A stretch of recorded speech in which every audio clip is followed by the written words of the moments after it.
Session ১.৪ যৌথ দৃষ্টিভঙ্গি প্রতিষ্ঠা, এস্টাবলিশিং কমন ভিশন।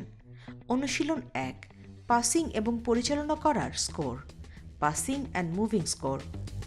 সময় ২০ মিনিট। উদ্দেশ্য: একটি সহজ অনুশীলনের মাধ্যমে সহযোগিতার ধারণা নেয়া, দলের সাফল্য আসে এবং সবার ভালো হয় এমন একটি নিয়মনীতি ঠিক করা এবং তা অনুসরণ করা। লক্ষ্য: বলটি একজন টিম সদস্যের কাছে পাস করা, পুনরায় সেটি নিজের কাছে ফিরে পাওয়া এবং তা দিয়ে গোল করা। নির্দেশনা: যিনি পাস করবেন তার জন্য গোলকিপিংয়ের প্রান্তে একটি কোণ রাখতে হবে। দৌড়ের ধরন নির্ধারণ করতে হবে, সোজা বা বাঁকা, এবং সেটা কোণ অনুযায়ী স্থির করতে হবে। প্রত্যেক খেলোয়াড়কে বলটি মারার পর সে পথটিকে অনুসরণ করতে হবে।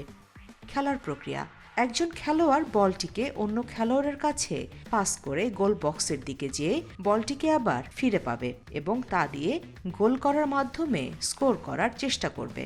তারপরে যিনি বল শুট করবেন তিনি হবেন পাসার, আর তাদের রোল পরিবর্তন করে বলটি পুনরায় একইভাবে খেলবে। দ্বিতীয়বার খেলার প্রক্রিয়া: উভয় পা দিয়ে পাস এবং শুট করার বিষয়টি চালু করুন। প্রতিফলন: প্রতিফলনে কোচ গাইডলাইনে দেয়া প্রথম প্রতিফলন ও দ্বিতীয় প্রতিফলন অনুসরণ করে আলোচনা শেষ করবেন।